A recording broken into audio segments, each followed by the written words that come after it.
Hello నమస్తే. తమిళనాడు రాజకీయాల్లో త్రిష, విజయ్, అక్కడున్న భారతీయ జనతా పార్టీ ప్రెసిడెంట్ మధ్య జరుగుతున్న రాజకీయం మీ అందరికి తెలిసి ఏంటి రాజకీయం అక్కడ? ఈ మధ్య అక్కడ తమిళనాడుకు సంబంధించిన బీజేపీ ప్రెసిడెంట్ మాట్లాడుతూ ఒక ప్రెస్ ముందు మాట్లాడుతూ విజయ్ని టార్గెట్ చేస్తూ విజయ్ని నువ్వు ముందు త్రిష ఇంటి నుంచి బయటికి రా, అప్పుడే నువ్వు బాగుపడతావు అన్నాడు. అంటే అప్పుడే నీ పార్టీ అధికారంలోకి వచ్చింది, నువ్వు సక్సెస్ అవుతావు పాలిటిక్స్, ముందు త్రిష ఇంటి నుంచి బయటికి రా అన్నాడు. అంటే మరి ఇంకా రూమర్స్, ఓకే, ఈ సినిమా హీరోలు హీరోయిన్ల మీద ఈ సినిమా ఇండస్ట్రీలో వచ్చే రూమర్స్, వాళ్ళకి లింకులు ఉన్నాయని చెప్పేసి, ఏదో ఎఫ్ఐఆర్లు ఉన్నాయని చెప్పి రూమర్లు చక్కర్లు కొడుతుంటాయి కదా. ఆ రూమర్ని ఒక బాధ్యతాయుతమైనటువంటి అవన్నీ రూమర్లు తిరుగుతూ ఉంటాయి సోషల్ మీడియాలో. సో దాన్ని పట్టుకొని ఒక బీజేపీ అధ్యక్షుడి స్థాయిలో ఉన్న వ్యక్తి నువ్వు త్రిష ఇంటి నుంచి బయటికి రా అని చెప్పి పబ్లిక్గా చెప్పడం అంటే అదైతే కరెక్ట్ కాదు. మీరు అప్రిషియేట్ చేయరు, ఓకే. అయితే ఇప్పుడు ఏం జరిగింది, త్రిష అతనికి నోటీస్ పంపించింది. ఏమని? నాకు రాజకీయాలకు సంబంధం లేదు, నేను ఏ రాజకీయ పార్టీలకు సంబంధం లేని వ్యక్తిని, నన్ను మీరు రాజకీయాల్లోకి లాగొద్దు అని చెప్పి ఒక లీగల్ నోటీస్ పంపించింది బీజేపీ ప్రెసిడెంట్కి త్రిష. ఓకే, ఇప్పుడు పవన్ కళ్యాణ్ గారికి సంబంధం లేదు అని మీరు అనుకోవచ్చు, కానీ నేను సంబంధం ఉంది అని నేను అనుకుంటున్నా. పవన్ కళ్యాణ్ గారు దీని మీద స్పందిస్తే బాగుండాలి, స్పందించాలని నేను కోరుకుంటున్నా.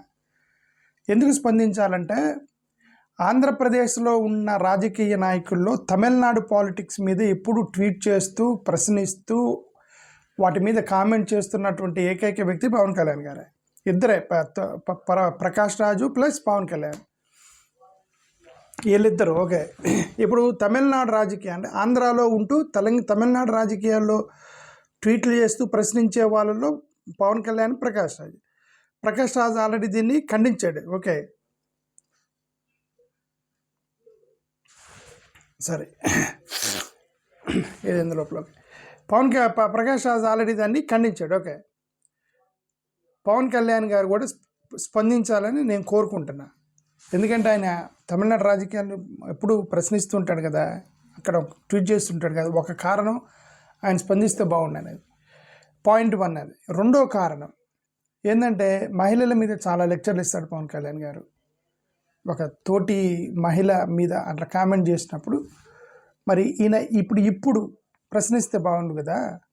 గతంలో చాలా ట్వీట్ చేశాడు, దీపం రో మీద తమిళనాడులో అక్కడెక్కడ ట్వీట్ చేశాడు. ఓకే, ఇప్పుడు మహిళలకి జరిగింది కదా మరి తమిళనాడులో, మరి పవన్ కళ్యాణ్ ప్రశ్నిస్తే మంచిది కదా అని నా ఉద్దేశం. ఓకే, అది రెండో రీజన్. మూడో reason, cinema your co star అతనితో కలిసి పనిచేసింది గతంలో, పనిచేసింది కదా. 1-2 సినిమాలు, ఏం సినిమాలు చేసిందో, సినిమాలు చేసే ఉంటారు కదా. స్టార్ హీరో స్టార్ హీరోయిన్ ఎప్పుడో ఒకసారి పేరై ఉంటారు. ఓకే, ఎక్కడో పేరై ఈ సినిమాలు తీసుంటారు వాళ్ళు. సో కొలీగ్ ప్లస్ సినిమా ఇండస్ట్రీకి సంబంధించినటువంటి ఒక మహిళ. ఈ 3 రీజన్స్ని బట్టి పవన్ కళ్యాణ్ దీన్ని తీవ్రంగా ఖండించాలని నేను కోరుకున్నాను. ఒకటే తమిళనాడు పాలిటిక్స్కి ఇతను ఎక్కువగా ఇంట్రెస్ట్ ఉండి ట్వీట్ చేస్తుంటాడు, తమిళనాడులో జరిగింది కాబట్టి, రాజకీయం కాబట్టి స్పందించాలి. 2, సినిమా అమ్మాయి కాబట్టి, ఇతను సినిమా అని కాబట్టి, ఇతనితో కలిసి పనిచేసిన కొలీగ్ కాబట్టి స్పందించాలి. 3వది మహిళ కాబట్టి, మహిళల మీద లెక్చర్లు ఇస్తాడు కాబట్టి పవన్ కళ్యాణ్ గారు భారతీయ జనతా పార్టీకి సంబంధించినటువంటి ప్రెసిడెంట్ని ఖండిస్తూ ఇది తప్పని చెబుతూ ట్వీట్ చేయగలడా ఇప్పుడు పవన్ కళ్యాణ్ అనేది ఇప్పుడు నాకు వచ్చిన ప్రశ్న. ఓకే, సో ఇది నక్షల్లో లోపలికి వెళ్ళి చూద్దాం అసలు యాక్చువల్గా గతంలో పవన్ కళ్యాణ్ ఎక్కడెక్కడ ట్వీట్ చేశాడు అనేది. గతంలో లాంగ్వేజ్ పాలసీ మీద, తమిళనాడు లీడర్స్ మీద, వాళ్ళని హిందీ విషయం మీద హిపోక్రసీ అది ఇది అని చెప్పి ట్వీట్లు చేశాడు. ఎన్ఈపీ పాలసీ మీద, అక్కడ తమిళనాడు పాలిటిక్స్లో ఎక్కడో తమిళనాడులో జరుగుతున్న హిందీ మీద మన సౌత్ ఇండియాకి సపోర్ట్ చేయకుండా, ఓకే, వేరే వర్షన్ని సపోర్ట్ చేస్తూ అతన్ని ఇక్కడ ట్వీట్ చేశాడు పవన్ కళ్యాణ్ గారు. ఓకే, రెండోది తమిళనాడు పాలిటిక్స్లోకి జనసేన పోటీ చేయబోతుంది, నేను అక్కడ ఎక్స్పాండ్ చేయబోతున్నాను, నేను అక్కడ పార్టీని బిల్డ్ చేయబోతున్నాను అని కూడా అన్నాడని చెప్పి రూమర్లు వచ్చింది. నిజం తెలీదు, అతను నిజంగా తమిళనాడులో పోటీ చేస్తాడో లేదు తెలీదా.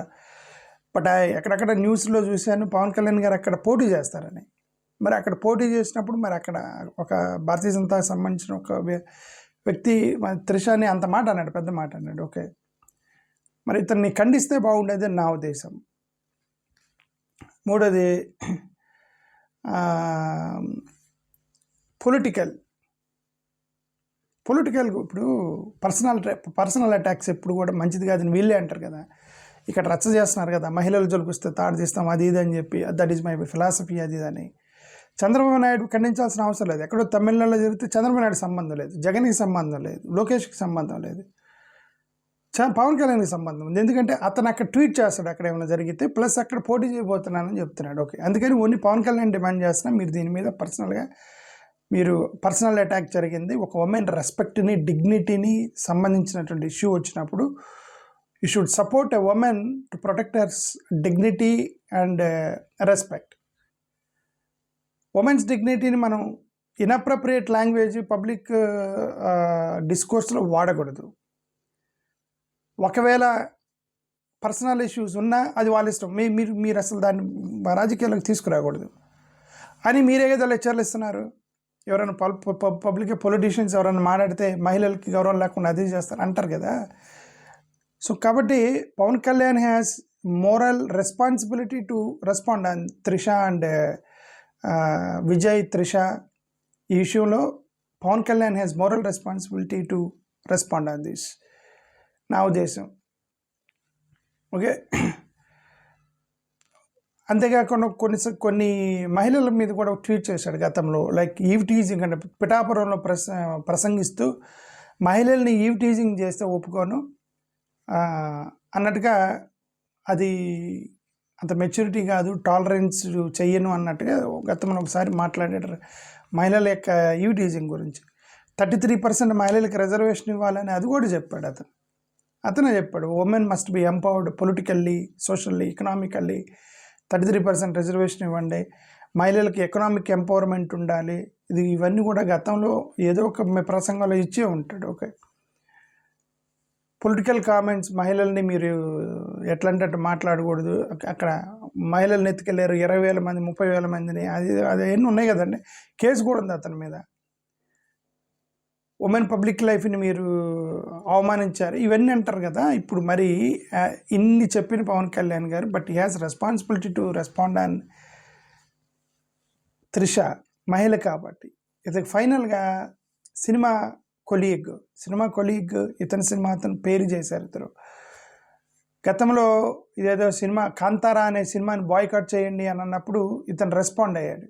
ఎక్కడో కన్నడలో సినిమా కాంతారా 1ని మేము బాయ్కాట్ చేస్తాము అంటే, బాయ్కాట్ ఎందుకు అంటే దాని సపోర్ట్గా రెస్పాండ్ అయ్యాడు అనమాట. అంతేకాకుండా రిలీజియస్ బౌండరీస్, లాంగ్వేజెస్ అనేవి సినిమాలకు ఉండకూడదు, సినిమాలను ఇటెళ్ళాలి అని చెప్పి అన్ని సినిమాల మీద మాట్లాడేవాడు. మరి సినిమాకి సంబంధించిన మహిళ మీద జరిగినప్పుడు మరి పవన్ కళ్యాణ్ మాట్లాడాలి కదా. ఇండస్ట్రీ రెస్పెక్ట్, గవర్నమెంట్ నుంచి ఇండస్ట్రీస్కి రావాలి, సినిమా వాళ్ళు అది సినిమాల తరపున మాట్లాడాడు చాలాసార్లు. మనం ఏమైనా మాట్లాడితే సినిమా వాళ్ళు హట్ అవుతారు కాబట్టి సినిమా వాళ్ళని మీరు అవమానించకూడదు, సినిమా ఇండస్ట్రీని అవమానించకూడదు, ఇవన్నీ మాట్లాడు. మరి ఇక్కడ మీరు ఎవరికైతే రోజు ప్రచారం చేస్తారో, ఎవరికైతే మీరు దేశమంతా తిరిగి ఓట్లేయమంటారో, ఇప్పుడు ఆ పార్టీ వాళ్ళు నీ కొలీగ్ త్రిషని అన్నప్పుడు మరి ఆయన మాట్లాడాలి కదా పవన్ కళ్యాణ్ ఇప్పుడు. ఓకే, సో ఇంక ఇవన్నీ కూడా ఫిల్మ్ ఇండస్ట్రీస్ అవన్నీ. సో ఇంక ఇదే సంగతే. పవన్ కళ్యాణ్ మాట్లాడితే మంచిదని నా ఉద్దేశం, ఎందుకంటే అది since he's part of it. అదే అంటే సంగతి అది. థ్యాంక్ యూ, నమస్కారం.